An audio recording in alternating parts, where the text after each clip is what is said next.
Thank you. Welcome to Minerals Business and Economic Development. We're going to pick up where we were before, and I apologize. Problems and the challenges of a compressed schedule with the year that we meet on the budget. But where we were when we left off with Senate File 42, we had taken public comment. This is on low carbon reliable energy standards, the amendments. We had taken public comment from Governor's office, state agencies. Let me double check and see if we have anybody else from the state that would like to comment on that. If not, we will proceed to take public comment. This is on Senate File 42. Anybody in the room? Okay.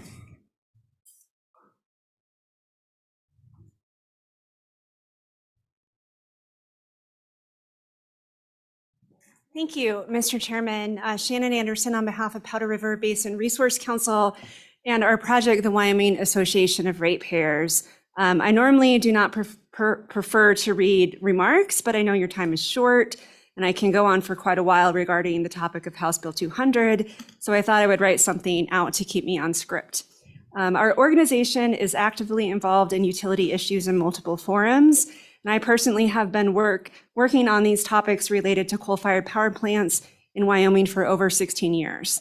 On behalf of our approximately 2,000 members throughout the state, many of whom are ratepayers directly impacted and paying to implement House Bill 200 already, we express our opposition to Senate File 42. Senate File 42, as a continuation and expansion of House Bill 200, predetermines that carbon capture associated with coal is in the best interest of customers. It allows utilities to recover money from utility customers over time through a tariff mechanism akin to construction work in progress financing. Construction work in progress financing has been notably used by the nuclear industry as a way to shift the risk of expensive and novel generation resources from a utility to its customers in a very controversial and ill-advised manner. Just ask ratepayers in Georgia.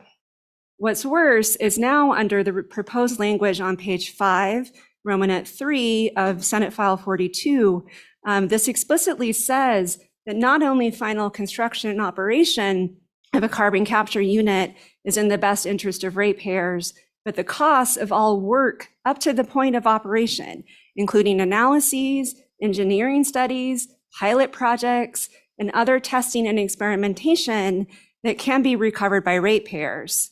It's likely that the end result of all of that is going to be an absence of a viable project, and ratepayers will have paid millions into something that is never going to be put to used and useful life for customers in Wyoming.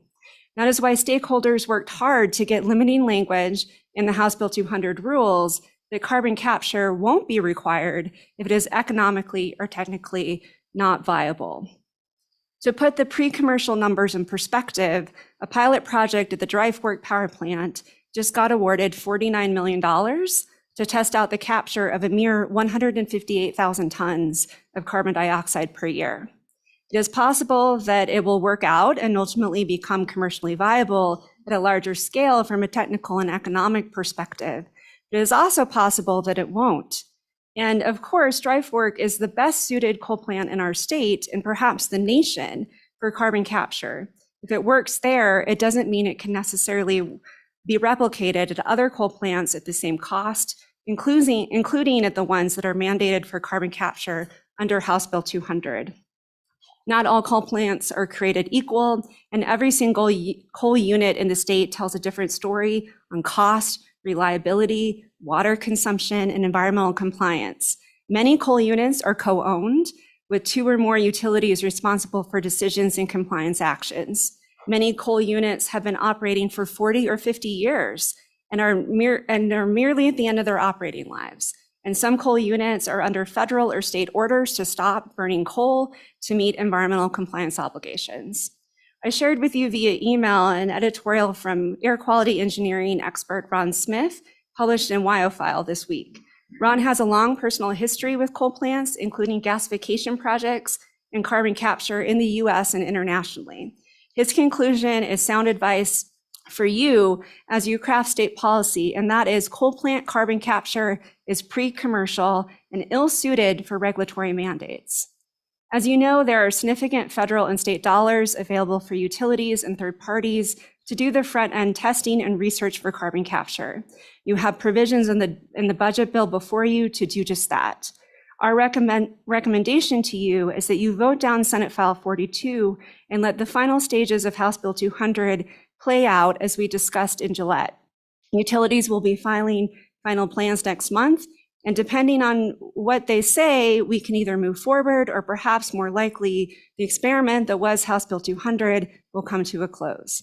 At that point, you can start fresh, crafting new legislation if you so desire that better reflects the state of the technology and the state of federal dollars and incentives, like the 45Q program.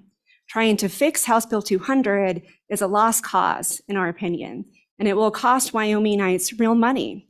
Extending the compliance period for House Bill 200, as proposed in Senate File 42, only increases the risk that ratepayers will subsidize prolonged research into still evolving technologies.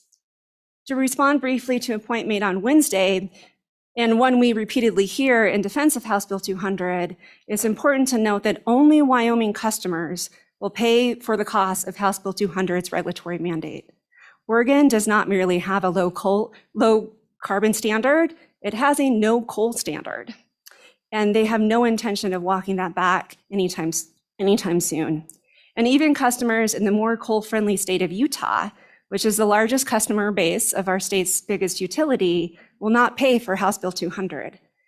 They view House Bill 200 as a policy choice of the state of Wyoming, similar to Oregon's policy choice to shift out of coal.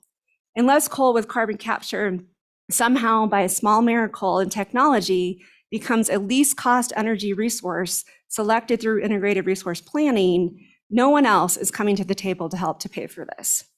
Now is a perfect time to let House Bill 200, the process work itself out to the end, allowing our state to start fresh. Bigger picture, we are concerned that this bill, along with all of the others over the past 5 years related to our coal plants, sends the wrong message to renewable energy companies and others looking to bring economic development and billions of dollars in investment into Wyoming.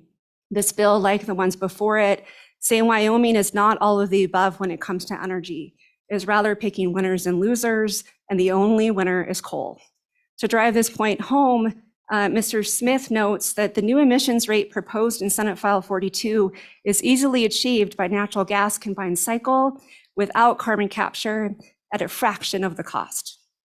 We understand and share your concerns about a changing electricity grid. Reliability and cost are paramount concerns for any Wyomingite, and in fact, for any person living anywhere in the country right now.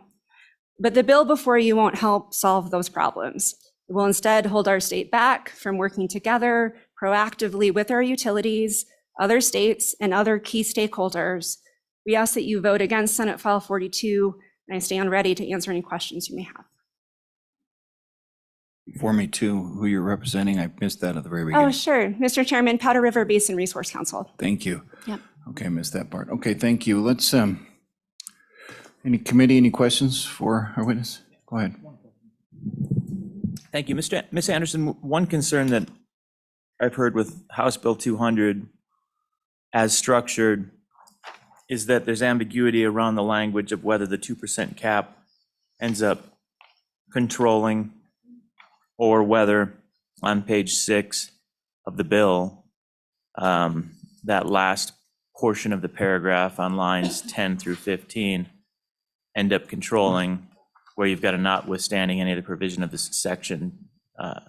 And honestly, that's the biggest concern I have, and part of the reason, well, probably entirely the reason why I've been supporting this bill, is to provide clarity to that and ensure that there's no possible interpretation that a utility would have to implement $1 billion technological option and then push it through the rate base, and that someone would feel compelled to allow that.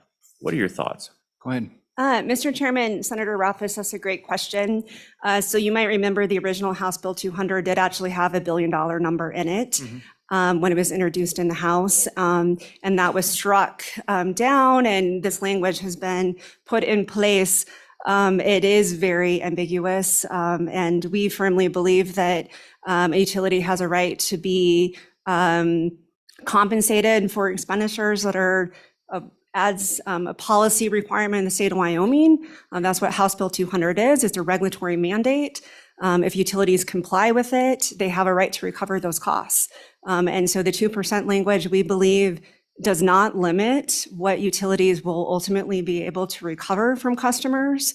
I think the challenge is if we, recognize that and we allow larger expenses to be ultimately recovered, again, at what point are we going to get to testing, pilot projects, all of these, again, hundreds of millions of dollars potentially, and just that pre-commercial viability stage? Are we actually going to get a project out of it? Are we going to get a coal unit in Wyoming with carbon capture at the end of the day? And so that, I think, is the concern that we have. We would much rather stop the House Bill 200 process and have utilities work with federal financing, Department of Energy grants, state grants, other availability, third-party financing, other ways for them to actually finance that work if they so choose to do so. And then ultimately, if they proceed with carbon capture at either existing or a future coal unit, they can do that. But ratepayers shouldn't be on the hook for essentially what is an experiment and can have significant financial costs for something that will never be used and useful and put into power production for customers of the state. Thank you. Senator, you good? Anybody? Okay. Thank you, Mr. Chairman. But I guess my concern is without some modifications in passing this bill, I don't know that House Bill 200 does just stop.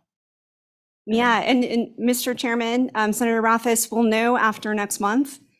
So utilities are about to submit their final plans under House Bill 200 under the regulations that were put in place by the Public Service Commission. And my guess, those plans will say that this is not economically viable for Wyoming customers. We just don't have enough of us to pay for a $1 billion project at a coal plant. Senators, any further? Okay, thank you. Appreciate you. Thank you. Director Parfit, you weren't here the other day. Do you want to step up and speak at all?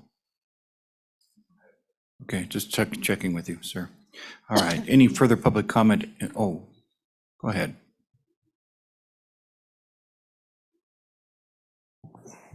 Good morning, Mr. Chairman, or good afternoon. Travis Detai with the Wyoming Mining Association, and in the interest of time, because I know you've got some important stuff ahead of you, the Wyoming Mining Association fully supports the deployment of research and development of carbon capture technology for emissions. We believe that this is necessary to keep our coal resource viable. We're going to support the bill. It does cost a little bit, this whole exercise of carbon capture, but we believe it's necessary. And if we're going to keep our coal resource viable, we need to continue. So we offer our full support of the bill, Mr. Chairman. Thank you. Committee, anything? No? Okay, thank you.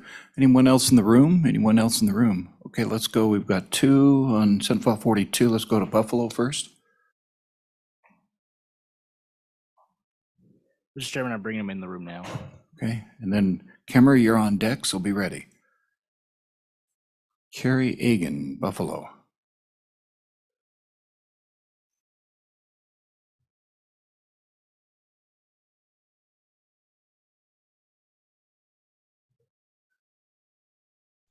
Hello? Go ahead, Carrie Egan, Buffalo. Okay, thank you. Sorry, I had a little bit of a technical difficulty there. First, Chairman, I would like to request 5 minutes. Let's see how things are going at 3. All right, fair enough. Thank you. My name is Carrie Agan.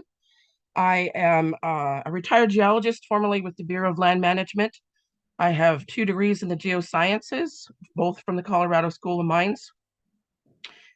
First, I have a little bit of beef with this bill and the original statutes, in that only in this bill in one tiny place is it mentioned that these standards are tied to EPA standards. So it looks like Wyoming is pulling these out of the air. And actually EPA is pulling these out of the air because there is no science to back these standards up. Mr. Luthi, in his testimony on Wednesday, Governor Gordon's energy policy advisor, was correct, and that it doesn't matter what anyone believes about climate change and the cause of climate change. What does matter is some simple, incontrovertible facts, starting with the fact that CO2 is not a pollutant. It is literally plant food. There's a reason that commercial greenhouse growers pump CO2 into their greenhouses, and that is to make plants grow faster, more lush, and produce more crops. Do we really want less CO2 in the atmosphere? We are at one of the lowest CO2 concentrations in the entire 4.6 billion year history of Earth. The next lowest concentration was during the last ice age. There have been 5 ice ages. We started coming out of that ice age about 10 to 12,000 years ago. At that point, it was about 300 parts per million. We're about 400, so we're just a tick or two above that. And there's a minimum threshold below which plants cannot survive. That's about 150 parts per million. So again, we're just a couple of ticks above plant death. When plants cannot survive, every other living thing will die. Every living thing on this planet is dependent upon plants. We need more CO2 in the atmosphere, not less. In addition, Ms. Sagan, yes, find a statement that kind of wraps up your full summary, and then I want to leave a little time for the committee to ask you questions if needed. okay, great. Thank you, Chairman. Yes, so we need more CO2 in the atmosphere. The driver of Earth's temperature is the sun, not CO2. Changes in the CO2 content are driven by Earth's temperature, not the other way around.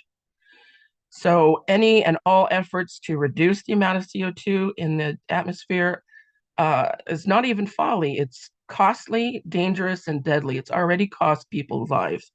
It costs millions of lives of bats and birds through wind turbines, and birds actually catching on fire above solar panel farms. To want to do more of this, I don't mean to be rude, but it is insanity. Thank All you, right. Chairman. Thank you. Committee, questions for Ms. Sagan? Committee? All right. Thank you. Thank you for checking in from Buffalo. Thank you. Okay, let's go to Kemmer. Laura Pearson?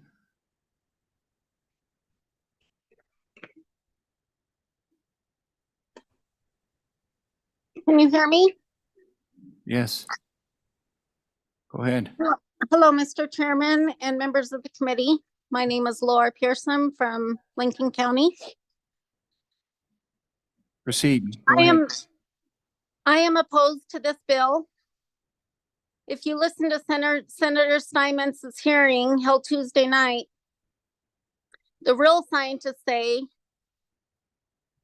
that this is expensive, dangerous, and not necessary. Why are we even talking about this? Those of us that are awake and realize how detrimental this climate change hoax will be to the world are asking for a no vote on anything associated with net zero, carbon capture, and storage wells. Life needs CO2 to be prosperous. Once again, it's all about the federal money, right? Let's sacrifice our state, right? Eyesores across our land with windmills and solar farms, not to mention the impacts to wildlife corridors. Injecting CO2 into the soil that could enter our water supply. Please fight for Wyoming. May I also add that other states that rely on Wyoming won't care about the CO2 when they have no power. We need to push back on this. Thank you for taking my testimony. Thank you. Committee, any questions for Ms. Pearson? Thank you for joining us from Kemmer. Thank you.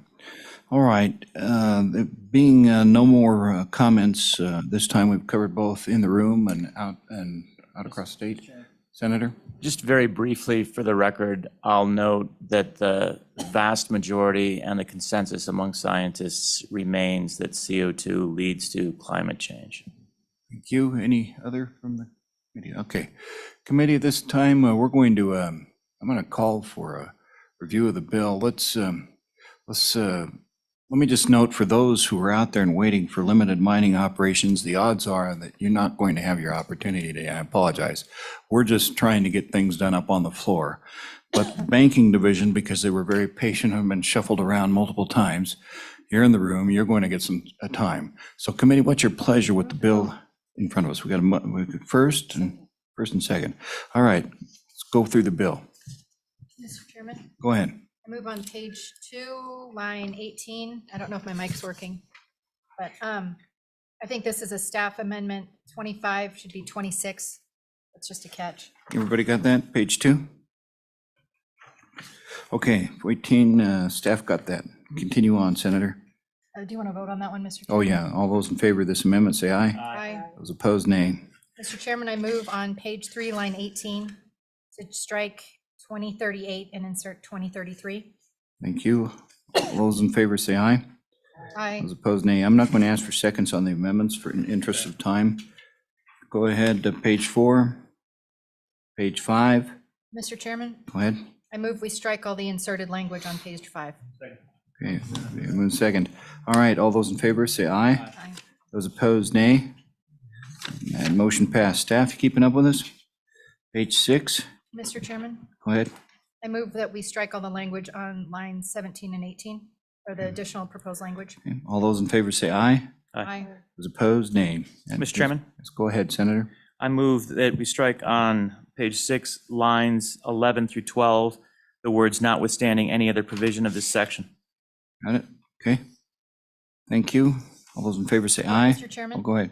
I just Discussion? a little discussion. I Yep. don't recall that coming up, so I just want That's, to know. that's Yeah, the. go ahead. Yeah, Mr. Chairman, that's the reason for the ambiguity around whether or not there's a mandate that they exceed the 2%, is that notwithstanding provision sort of takes on extra power, and so it creates ambiguity with the rest of it. I think that ambiguity goes entirely away, and the 2% limit would probably dominate under any circumstance without Clear. that language there. Good? Okay. All those in favor, say aye. Aye. Those opposed, nay. Any more on page 6? Page 7. Page 7, going, page 8, page 8. All right, that's the bill. Go ahead and take roll. Senator Cooper. Aye. Senator Ellis. Aye. Senator Jones. Aye. Senator Rothfuss. Aye. Chairman Dockstader. Aye. Chairman, there are 5 aye. Okay. You're going to take that on the floor. Very good. Thank you, Senator, for your volunteerism. Let's move on to the banking folks, and we're at 12:44. I want to give them ample time. I question whether if we have people online waiting for limited mining operations, that's not looking good at this time because the banking folks, banking division, Senate File 41, they've been shuffled back a couple of different times. They're in the room. Who will be presenting this bill? Let's go ahead and, I can do it, but Go ahead. anybody else can. all right, you go ahead. Me? Okay.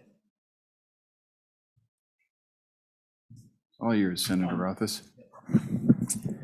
Thank you, Mr. Chairman. Mr. Chairman, banking division classification and salary exemptions is something that we worked through the Blockchain Select Committee and then brought to the Minerals Committee for support.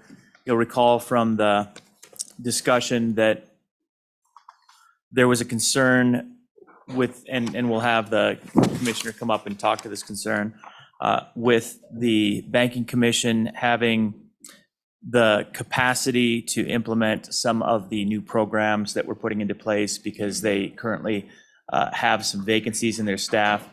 And those vacancies are largely due to the fact that they are subject to A&I's salary schedule for positions that are not necessarily consistent with what they actually do.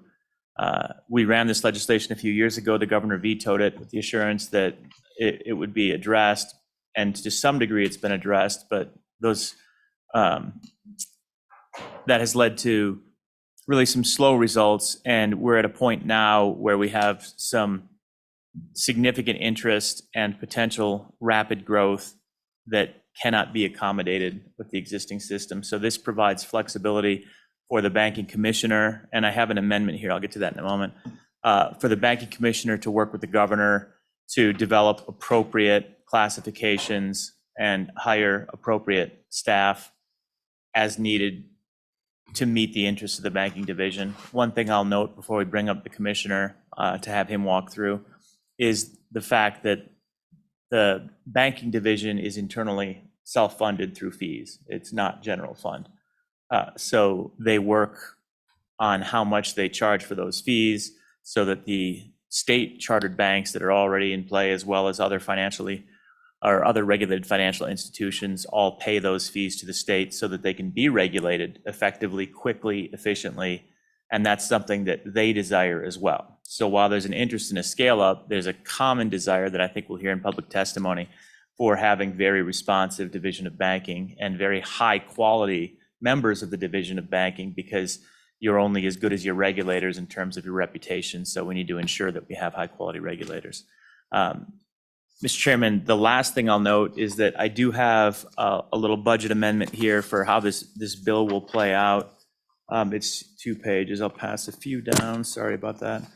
And as you'll recall, there was concern at the Minerals Committee as we were passing this, and it was concern from the commissioner about the structure of the bill having a requirement that the commissioner basically kind of grade his own homework and set his own, or excuse me, the board of the banking commission in the original draft would grade its own homework and would basically be setting the fees for the regulators that regulated the members of it. That concern was something that we promised we would address through the Blockchain Select Committee. So that's what this amendment does. And what it changes is, rather than having the banking commissioners, or excuse me, the board of banking commissioners do the work to set it, it's just a conversation between the banking commissioner himself and the governor to set those based on what are appropriate and reasonable salaries in the field. So I'll stop there, and perhaps we can bring the commissioner up here to provide Let's more double check context. with the committee. Committee, anything for Senator Rothfuss? We have our banking commissioner. Forward. You'll be the pivot person from now on. That chair's too low. You can lift it up. There's a lever. Go ahead, sir. Identify yourself and proceed. Great. Thank you, Mr. Chairman. Jeremiah Bishop, the Banking Commissioner for the Division of Banking. Thank you for addressing this issue today. I know we talked about this at the joint meeting back in November, and it has also been worked through the Blockchain Committee. I just want to have a few comments. I'll go through these quickly as I know you're short on time. So I just want to go over a few things, just a summary of what we do very quickly, so you know why this is important, and also just a little bit of where we are right now with staffing. So overall, we regulate financial If you could institutions. speak right up so people listening in across the state can hear. Yep, so we regulate financial institutions, so that's banks, trust companies, SPDIs, on our safety and soundness side, and also what we call our compliance side, money transmitters, mortgage lenders, and any consumer finance company, so payday lenders, pawn shops, et cetera. At the very base level, our role is to help ensure the protection of consumers, depositors, and customers of our institutions. We make sure they operate in a safe and sound manner so that depositor money is safe. That's at a very base level what we do. We also license and investigate charter applications. This includes trust companies and the SPDIs. I'll get into a little bit more of that later. And as you can imagine, the entities we regulate are very complex institutions sometimes with multiple risk areas that need to be reviewed and are impacted by ever-changing economic conditions. So we're a part of a national group, CSBS. They hold regular meetings throughout the year. It's all state bank regulatory agencies we go to, and every single one I go to, they talk about the importance of having experienced banking staff. Having people that have been through an economic downturn and know what questions to ask and where to look in a bank that might be in troubled condition when the economy is troubled. And that's just traditional banking. Then if you go into the specialty areas such as digital assets and blockchain technology, which we deal with on our SPDIs, our trust companies, and actually first was our money transmitters, that is a very special skill that is hard to come by. With someone who wants to work in that area, as well as the financial regulatory landscape. And as I go into the current staffing, I also just want to point out exactly what Senator Rothfuss said. We are 100% other fund. We do not take any of our budget from general fund. We collect fees from the institutions we regulate. with the assumption that we then spend that to regulate them. So what this bill hopefully will do is give us the flexibility to spend it. Right now, we actually have the funds and we can adjust fees as needed with input from the industry. We don't have the flexibility to spend those funds, to add positions as needed when things change. So our current staffing levels, we've had a lot of turnover over the last 5 years. So on the safety and soundness side, we're on our third commissioner, myself included, so that's including an interim commissioner. Our fourth deputy commissioner, we've had 3 general counsels leave. That position's currently vacant. We've had 4 chief examiners leave. That position's also currently vacant. And right now, we don't have a single bank or trust examiner who was here prior to January 2019. So when I talked about the importance of having that experience in the room at our banks when things are in a downturn economy, we don't currently have that.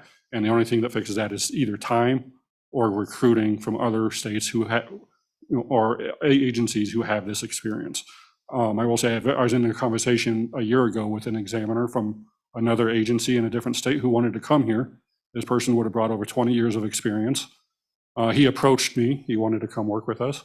And things were going fine up until I told him the salary and he had to turn it down. So, What, sir? and this person had to turn down the offer that I Okay. gave him because the salary was inadequate.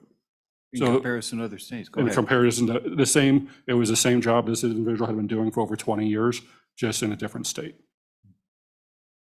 So on our compliance side, again, this is our money transmitters, mortgage, and consumer finance companies, same thing. We're on our third deputy commissioner, and right now we have 1 senior examiner who was with us prior to 2019. And then we have 1 licensing specialist who was in that position prior to 2019. So overall, since January of 19, we've seen 35 people leave the division, which is significant given that we only have 28 full-time positions.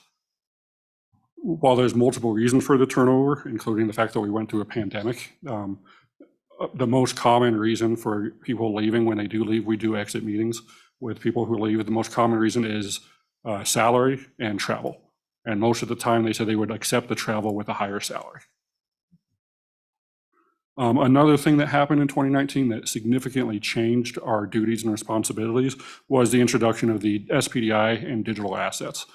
So that was the actual SPDI creation, but then also there's various laws passed for digital asset custody, which actually increased the interest in trust companies offering digital asset custody. So when this legislation passed in 2019, it tasked the division with creating a supervisory structure for a never-before-seen bank charter that specializes in the digital asset industry. This type of bank charter did not exist anywhere else in the country.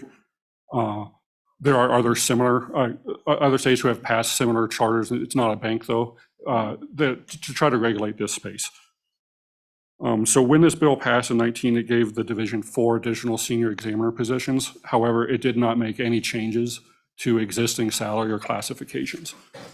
So effectively what that did was it told the existing staff at that time that you're going to have to learn how to supervise this space, but you're not going to get anything for it.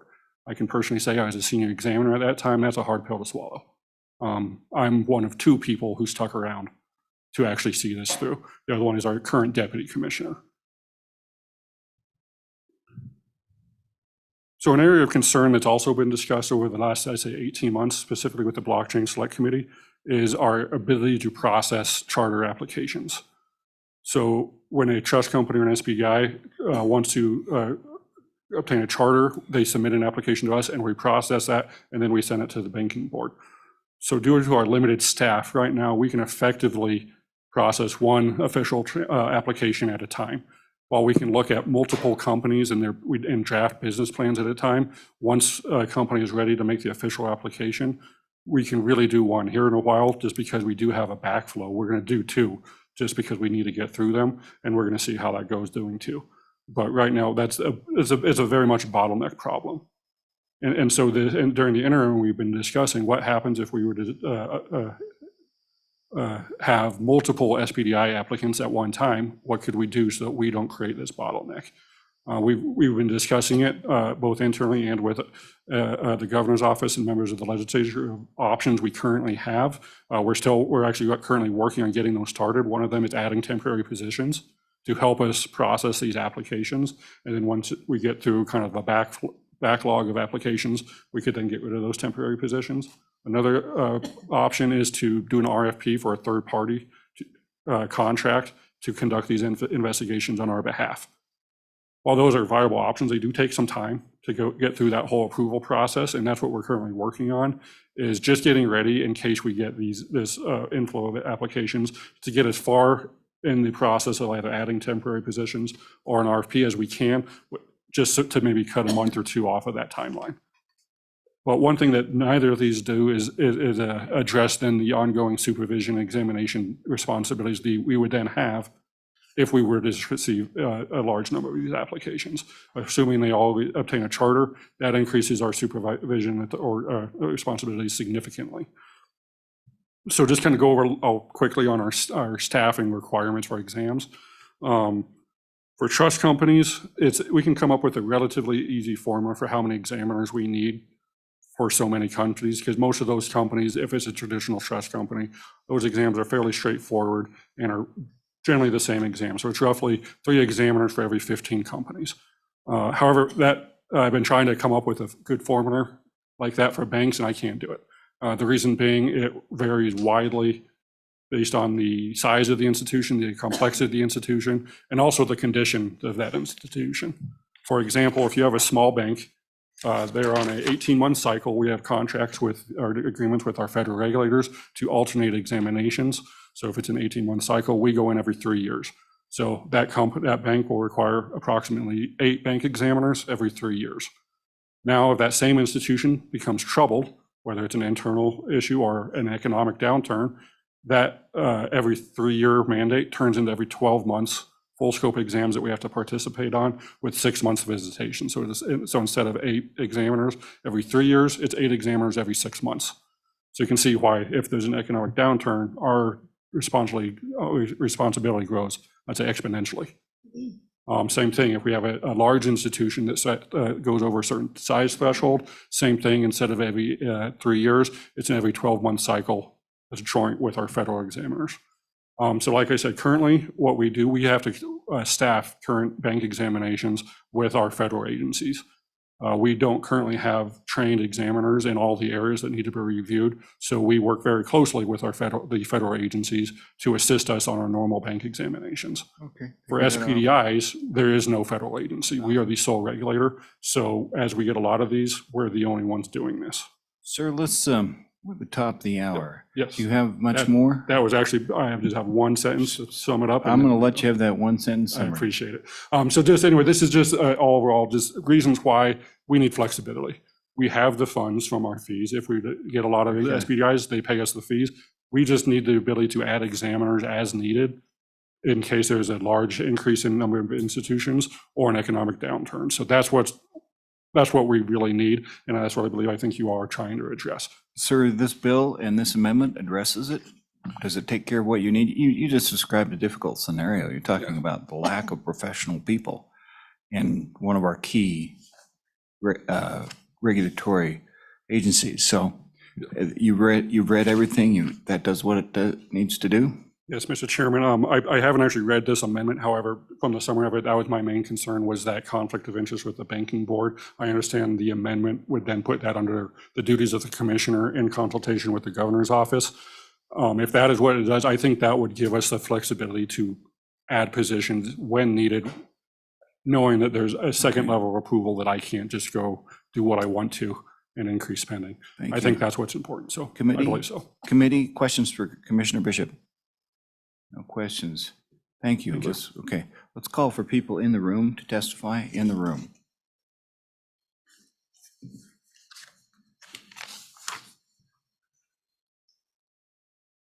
Welcome, and go ahead and identify yourself. Appreciate it. Good afternoon, committee. Scott Meyer on behalf of the Wyoming Bankers Association. We stand in support of this bill.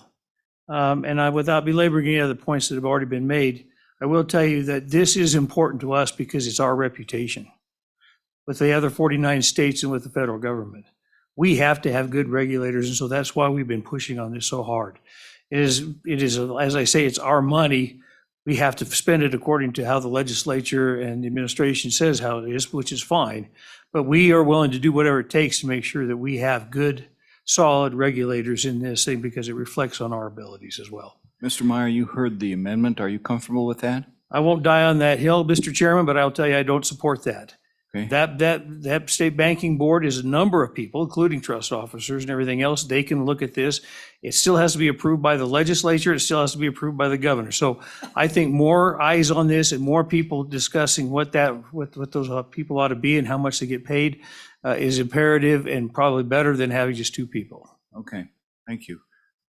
Questions, Mr. Meyer? Questions?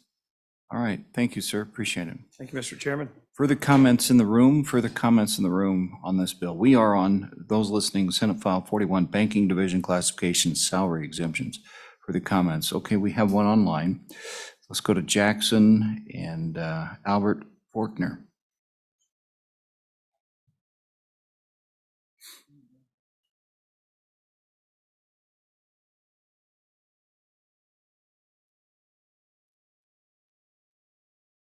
Good afternoon, Mr. Chairman and committee.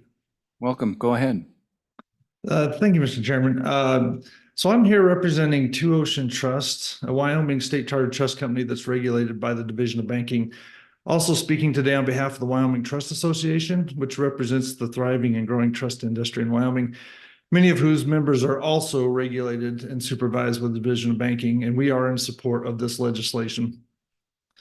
Many of you probably know me, though, from my former role as the State Banking Commissioner, a position I held from 2012 to 2022, and spent about 24 years with the Division of Banking. And Senator Rothfuss did mention that this similar legislation did go through the process in 2019. There were some concerns at the time with the governor, and I think hopefully this legislation alleviates those concerns. But to be clear, my comments do not represent the current administration of the Department of Audit or Division of Banking. Rather, I hope to provide a little bit of historical context combined with the current experience to give what I believe is a unique perspective on the topic at hand. I think we can all agree that financial services and their regulation and supervision continue to evolve rapidly. Therefore, the required expertise of staff and management of regulatory agencies such as the Division of Banking continues to grow in a similar manner. I appreciate that the state through A&I wants to maintain some consistency in the position classification process. And I also very much appreciate that the Department of Audit has other divisions within the agency that currently share similar position classification structures as the Division of Banking.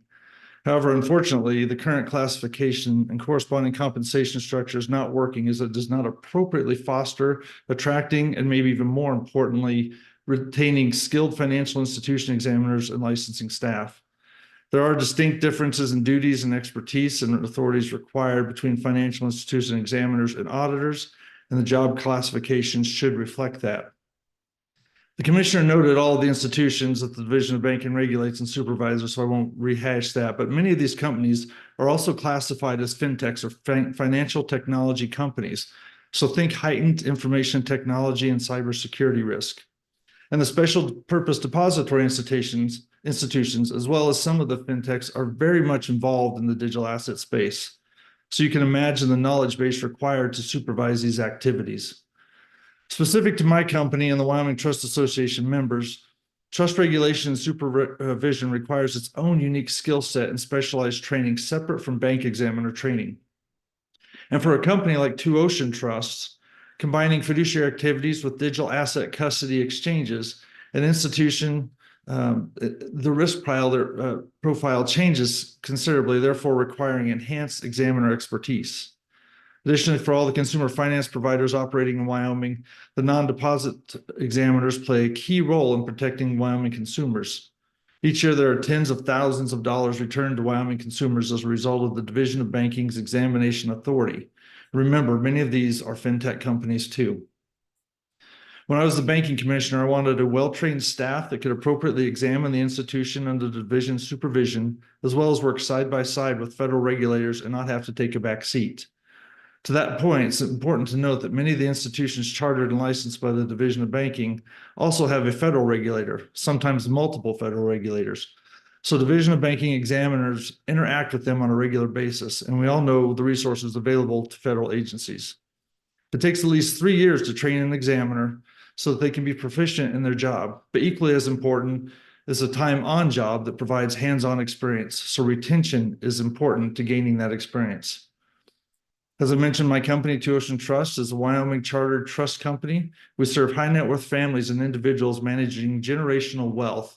But we also serve as a qualified custodian of digital assets if those are part of our clients' holdings. As an officer and director of a Wyoming financial institution, I want examiners that come into my shop to understand and accurately assess the safety and soundness of the company. And as part of our charter, I feel the state owes that to our clients. While I don't want to speak for any other Wyoming regulated financial institutions, I imagine most, if not all, desire to have knowledgeable, experienced, seasoned examiners assessing the condition of their respective institutions. I can assure you that Wyoming is known across the country for its willingness to foster innovation, as well as a top situs for trust activity. But to maintain that recognition, the regulatory agency must have the ability to attract and retain qualified examination and licensing staff. Other states are catching up with Wyoming and looking to attract financial services companies to their states. So we don't want to give a reason for companies to look elsewhere because they're worried about the level of expertise of their primary regulator. And trust me, companies take this into consideration. So that, Mr. Chairman, thank you for the opportunity to speak in favor of this legislation and would be happy to answer any questions the committee may have. Thank you, Mr. Faulkner. You're comfortable with the bill and you're comfortable with the amendment? Mr. Chairman, yes, so the amendment, again, I've not seen, I heard, and I think I understand what Senator Rothfuss is getting at. The original bill back in 2019, and the reason that at the time we wanted to include the banking board is because they represent the institutions, most of them banks, but there's a trust company representative now that pay the fee. I think there is value in having the board also involved in looking at this. However, they can do it. There's wordings in 13.160.1 through 5, I think, that talk about the banking board's ability to work and give advice and consultation with the commissioner and the director. I think you could fix it by doing the same thing, having similar language where they just provide an advisory role. It's not something that they actually have authority. Because if you think about the banking board's authority, they appoint, the director appoints the commissioner in consultation with the advice of the banking board. The banking board approves charters of which may be competitors. So it is an industry board. But with that, and being a gubernatorial board, they have their own responsibilities and oaths. So I'm comfortable either way. Like Mr. Myers said, it's whatever's easiest for the legislature to feel comfortable with. I think it's managed, but the board does give some good oversight and good input, I think, in matters like this. Thank you. Board, committee, just really quick, is there anything you have for Mr. Faulkner? All right, let's proceed. Thank you for joining us from Jackson, sir. Appreciate it. Thank you. All right, there's nobody else online. Anybody else in the room on this? Committee, what's your pleasure?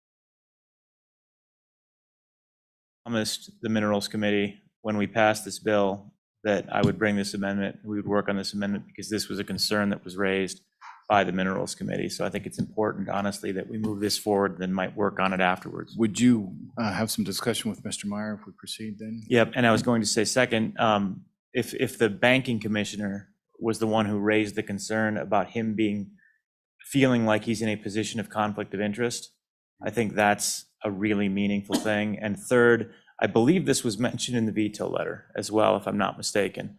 I don't want it vetoed again. Okay. And I've been working with the executive branch on this bill, and they've seemed comfortable with it as it is now. I wouldn't want to upset that. So, but I'm happy to work with, see if we can find a compromise as far as keeping the banking committee involved. Thank you for doing that. We do have a second, but before we move on for the vote, any questions for Senator Rothfuss?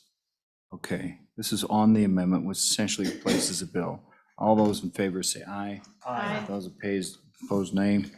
All right, at this point, that replaces it with the agreement that Senator Rothfuss will be working with the interested parties. Then that replaces the bill, then we don't need to proceed any further. Let me double check, page 2, page 3. All right, for the record. Take roll. Senator Cooper. Aye. Senator Ellis. Aye. Senator Jones. Aye. Senator Rothfuss. Aye. Chairman Doxtator. Aye. Mr. Chairman, there are 5 aye. Thank you, Senator Rothfuss. You have this in the follow-up assignment as well. Let me double check with anybody in the room. Has anybody traveled from out of Cheyenne for Senate File 44 limited mining operations? No, okay. So with that, we are down to a 3-minute walk upstairs before we gavel back in. Folks, appreciate your time, appreciate your understanding. We've passed out a couple of bills now, so this meeting will stand adjourned at this point. Thank you.